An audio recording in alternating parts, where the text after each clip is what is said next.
For the last weeks, many of us have been receiving newsletters where it states the websites we are subscribed to have uploaded their terms of use to fulfill the new European Union privacy politics. It may not be the most famous of all EU issues, but it is currently an important topic, as it has a lot to do not only with our rights as citizens, but with European technological competitiveness.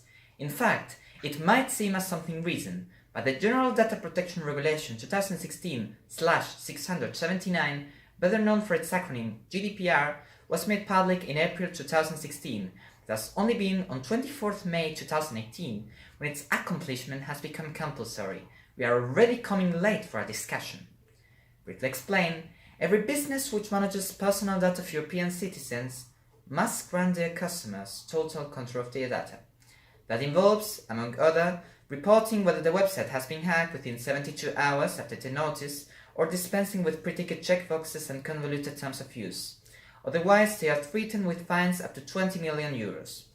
It does also mean the user will have the right to oblivion, which consists of being able to demand that all your personal data exposed in the internet become erased. While the clause about the 72 hours may seem rather in order, it means that the business will have to inform the government even after having had time to discuss it internally, what will lead to chaos. About the second clause, the one about the terms of use, I do not have a particular opinion, as I think it involves some juridical formalities I am unwilling to treat today. However, I do not agree on the fact that the right to oblivion is that necessary, as it is an easy way to invalidate the contract between the user and the business. In fact, I believe that, although we need some kind of regulation, this is not GDPR. It gives customers lots of rights, and that is fine, but politicians seem to have forgotten internet is also business. Without some kind of rewarding for entrepreneurs, rather than just punishing them, we will not have connection for too much longer. I will try to make you understand the reason.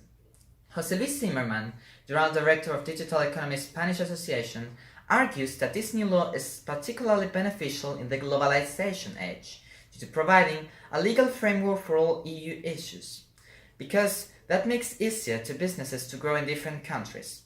He also mentions the case of Facebook Cambridge Analytica. In that scandal, the British company stole the data of 87 million accounts, due to many users not reading carefully Facebook terms of use because of their complexity. And we might also avoid situations like the one that happened when Yahoo announced it in December 2016, a billion accounts data filtering occurred 3 years before. Situations like those wouldn't repeat if users had the right to know in a straightforward way what is being done with their data.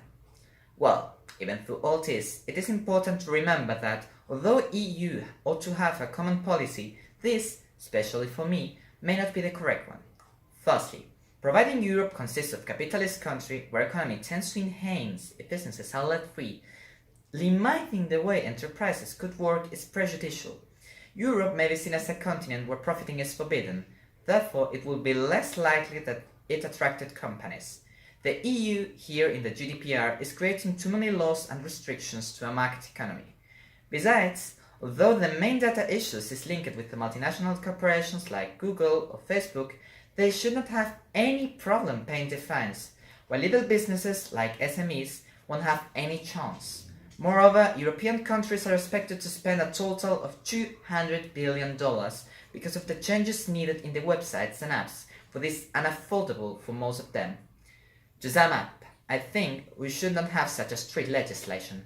It is important to have a common policy and to ensure the European citizens' rights, but not that many. If someone feels their data are in danger, they should not sign up on websites.